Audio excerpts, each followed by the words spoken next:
폐하께서는 며칠만 참아주십시오. 신이 위태로운 사직을 다시 세워서 어두워진 해와 달이 다시 빛나도록 할 것입니다.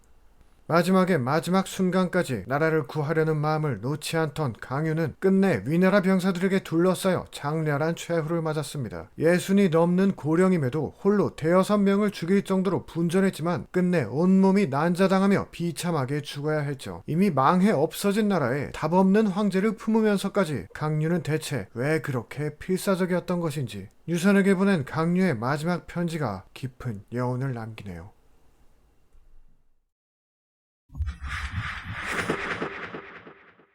내가 듣기로 군자는 남을 위험에 빠뜨리면 그 고난을 함께한다 했다. 내 어찌 홀로 살아남겠는가. 공손찬의 유아독존적 마인드는 자신을 세상과 단절시키고 끝낸 패망하게 했습니다. 당시로선 핵벙커 같은 성을 짓고 그 안에 처박혀 폐인처럼 살았는데 버티고 버티다 보면 최후에 남는 게 자신일 거라 진심으로 믿었어요. 이 짓을 말리긴커녕 적극 동조한 사람이 다름 아닌 참모 관정이었습니다. 하지만 땅굴을 판 원소에게 패해 공손찬이 자살했을 때 관정은 뒤늦게 자신의 책임을 통감 맨몸으로 돌격하며 공손찬과 운명을 함께했습니다. 비록 우둔한 참모였지만 죗값을 치르고자 주군을 따라 죽은 절개만큼은 간신이라 불리는 다른 이들과는 차원이 달랐네요.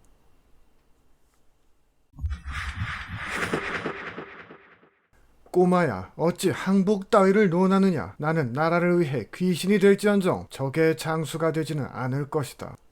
관우와 대치한 방덕의 마지막 싸움은 비장하고 처절했습니다. 최악의 물난리에 서있을 발판조차 찾기 힘든 상황에서 활을 쏘고 검을 휘두르며 저항하는 모습은 거의 발악에 가까울 정도였죠. 조조와 30년을 싸워온 우군마저 항복할 때 방덕은 그를 항장 출신이라 의심했던 많은 이들의 시각을 불식시킨 것이었습니다. 마침내 물에 빠져 사로잡힌 방덕은 항복을 권하는 관우를 서서 꾸짖으며 참수당했고 이는 관우를 죽이지 못하면 내가 죽겠다던 그 말 그대로였습니다.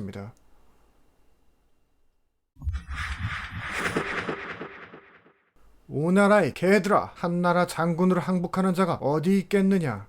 육선의 화염이 일흥에서 첩군을 집어삼킬 때 유비각군 두원의 꿈은 종언을 맞았습니다. 이 전쟁으로 촉한의 미래를 이끌어갈 인재들이 대거 전사하고 말았는데 이들은 대부분 결사항전 끝에 장렬한 최후를 맞이해 더욱 안타까움을 자아냈습니다. 후위를 맡았던 부용은 다른 아군을 위해 적의 추격을 막으며 치열하게 싸웠고 부하들이 전멸하고 혼자 남아서까지 항복을 권하는 적장에게 욕을 퍼붓곤 장렬히 죽음을 맞았습니다. 어떤 이는 위나라로 망명하기도 했지만 끝까지 촉한의 장수로 죽은 충신 부용의 마지막은 내로라 하는 장수들에 뒤지지 않는 장엄함이 있었네요.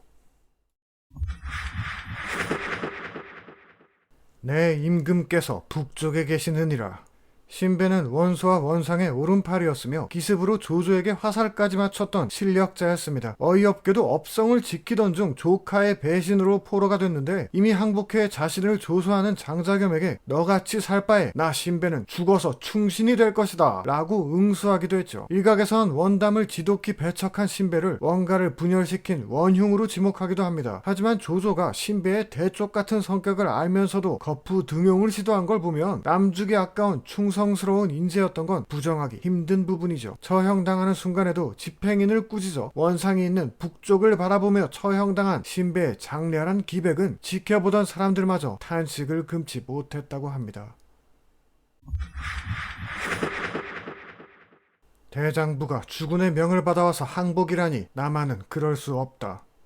위나라에서 난을 일으킨 제갈탄을 오나라의 손침이 적극 지원한 건 안하니만 못한 국력 낭비였습니다. 전역과 전단이 종회에게, 당자 왕조가 사마소에게 투항하는 등 오나라의 장수조공이라는 초유의 사태 끝에 주모자 제갈탄마저 잡혀 죽고 말았죠. 가뜩이나 오늘 랭킹의 후보를 찾기 힘든 오나라 입장에선 실로 한숨 나오는 일이었지만 다행히 우전 한 명만큼은 마지막 자존심을 세웠습니다. 그는 주군의 명을 받았으니 항복할 수도 살아 돌아갈 수도 없다며 갑주를 벗고 적진에 뛰어들어 명예롭게 죽었죠. 명색이 황제국이었지만 태생이 호족연합이었던 오나라에선 어쩌면 우정 같은 이가 돌연변이었을지도 모르겠네요.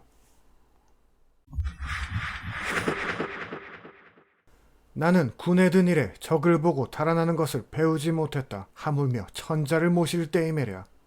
유장의 부하 정기는 그야말로 대쪽 같은 강단의 소유자였습니다. 어느 정도냐면 아들이 인질로 잡혔는데도 눈 하나 깜짝 안 해 질려버린 상대가 되려 항복한 적까지 있었죠. 유비에게 임명된 후 정기는 일흥대전의 동행에 능력을 시험받지만 그 역시 대패를 막진 못했습니다. 하지만 정기는 배를 버리면 달아날 수 있었음에도 도망치지 않고 끝까지 남아 싸우며 혼자 몇몇 상황을 정리할 만큼 악전고투했다고 전해집니다. 결국 중과부적으로 사망할 때까지 특유의 기계를 잃지 않은 정기는 나관중이 또 지어낸 게 아닐까 싶을 정도로 장렬 그 자체인 촉장이었네요.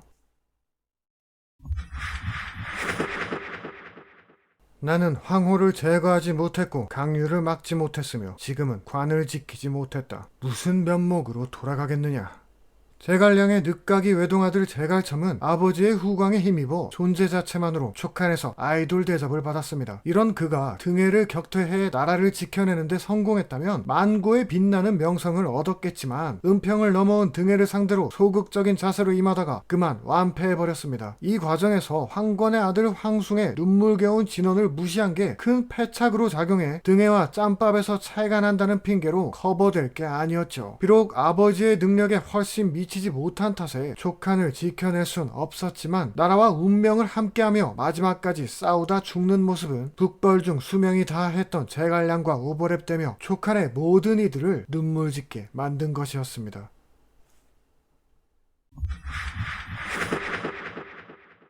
청컨대 저를 밖으로 내보낸 뒤 죽여서 군법을 밝히십시오.